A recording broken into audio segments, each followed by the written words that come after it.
Стэнли, 12 лошадиных сил. Новенький, только что привезли. Комплект фреза. Ох, какой-никакой. Ну что, ставим на колодки и запускаем мотор. Проверяем масло сначала, жидкости все. И вперед.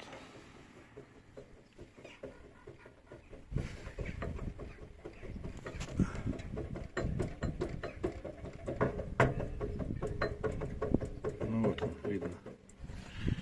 Ну, стук есть. Замок хорошо.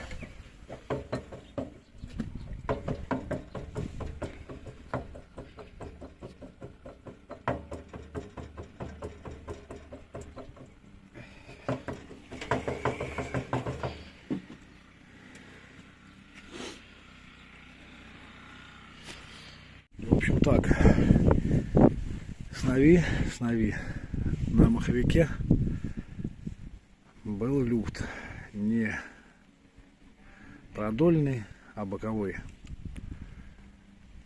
Тут регулировочных шайб нету, как у некоторых.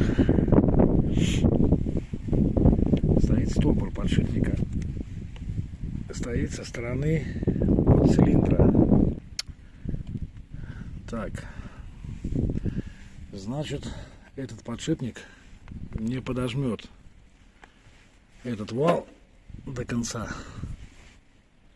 чтобы там устранился люфт. Ну, подшипник, по идее, не конусный. Просто видел видео, что добавляли некоторые сюда под этот подшипник шайбы с той стороны крышки. И таким образом люфт убирался. Попробую снять подшипник, подложить шайбы. Соответственно, и сюда под низ шайбы на такую же толщину. Но только один выход. Ладно. Мотоблок только приехал. Не стал его обкатывать до конца. Потому что обнаружился стук. И в принципе он прослушивался. Ничего тут сложного нету. Переберите, пересмотрите, и будете долго ездить. Приехали подшипники. Коленвал. Немецкие. Так, установлены новые подшипники и ужал клюшки. Старые. Как собачьи уши. Китайские родные заводы Калинова подшипники. Установили дослагер. Немцы. Все, осталось поставить на мотоблок. Сели легко, с легким подогревом, без проблем. Крышка тоже свободно садится почти от руки. Так и было. Фиксатор. Сейчас возьмем на резьбовые. Фиксатор резьбы. Средний.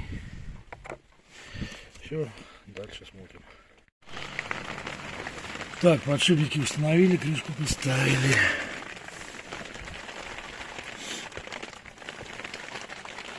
Подшипник роликовый левый чуть-чуть сюда ближе стал.